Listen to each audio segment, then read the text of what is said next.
ان باتوں کو بیان کرتے ہوئے ان کو سنتے ہوئے نہ ڈریں۔ وہ بدبخت جو چوراہے پر کھڑے ہو کر، جو چوک پر کھڑے ہو کر امیر معاویہ صحابی رسول کاتب وحی، جو صحابی قرآن کو اپنے ہاتھوں سے لکھتا تھا، اس کا مقام اور اس کی شان یہ ہے، آپ صلی اللہ علیہ وسلم نے اس کے بارے میں دعا کی، یا اللہ حضرت معاویہ کو ہدایت کا ذریعہ بنا دے اور ہدایت کی وجہ سے حضرت معاویہ کو جہنم سے نجات دے۔ جس ذات نے، جس محمد نے حضرت معاویہ کے بارے میں اس قسم کے الفاظ کہے، آج کا بدبخت وہاں کھڑا ہو کر حضرت معاویہ کی شان میں گستاخی کرتا ہے، آپ پر لعن و طعن بیچتا ہے۔ میں کہتا ہوں اے کاش کہ تمہاری ماں نے تمہیں جنا ہی نہ ہوتا کہ تم اس قسم کے برے الفاظ حضرت معاویہ کے بارے میں کہتے۔ آپ لعنت بیچتے ہیں یا نہیں بیچتے ایسے آدمی پر؟ لعنت بیچتے ہیں ایسے شخص پر، ایسے آدمی پر جو صحابہ کرام کی شان میں گستاخی کرے۔ اس لیے کہ صحابہ معیار ایمان ہیں، صحابہ کرام دین کے ستون ہیں۔ اگر صحابہ کی شان اور عزت، اگر صحابہ کی ناموس اس ملک میں محفوظ نہیں، یاد رکھیے یہاں پر مسلمانوں کا کوئی چیز محفوظ نہیں۔ صحابی وہ ہے جس کی وجہ سے ہمیں کلمہ ملا،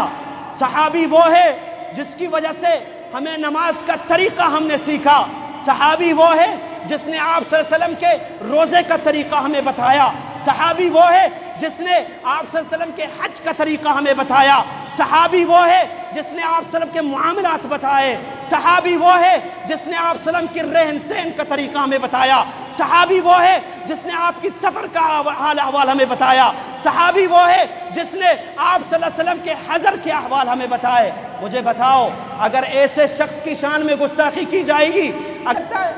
کبھی نہیں رہ سکتا۔ اسی لیے رسول اللہ صلی اللہ علیہ وسلم نے فرمایا، لوگوں میرے صحابہ کو معمولی نہ سمجھو، اللہ اللہ فی اصحابی، ہر چیز کرو گے کرو، لیکن جب بات میرے صحابہ کی آ جائے اس وقت زبان کو سنبھال کر کے استعمال کرنا، صحابہ کے بارے میں ڈرنا، صحابہ کے بارے میں ذرہ برابر کوتاہی، ذرہ برابر شک ان کے بارے میں نہ رکھنا۔ آپ نے فرمایا اللہ اللہ فی اصحابی لا تتخذوہم من بعدی غرضا، میرے جانے کے بعد میرے صحابہ کو اپنے تیروں کا نشانہ نہ بناؤ، میرے صحابہ کو اپنی گندی زبانوں کا نشانہ نہ بناؤ، میرے صحابہ کو اپنے برے ارادوں کا نشانہ نہ بناؤ، اللہ سے ڈرو صحابہ کے بارے میں۔ اس لیے آپ نے فرمایا فمن احبہم فبحبی احبہم، جو شخص صحابہ سے محبت کرتا ہے گویا وہ مجھ سے محبت کرتا ہے، تبھی تو صحابہ سے محبت کرتا ہے۔ فمن احبہم فبحبی احبہم ومن ابغضہم، جس کے دل میں صحابہ کے بارے میں بغض ہوگا، کینہ ہوگا، صحابہ کے بارے میں برے خیالات اس کے دل میں ہوں گے،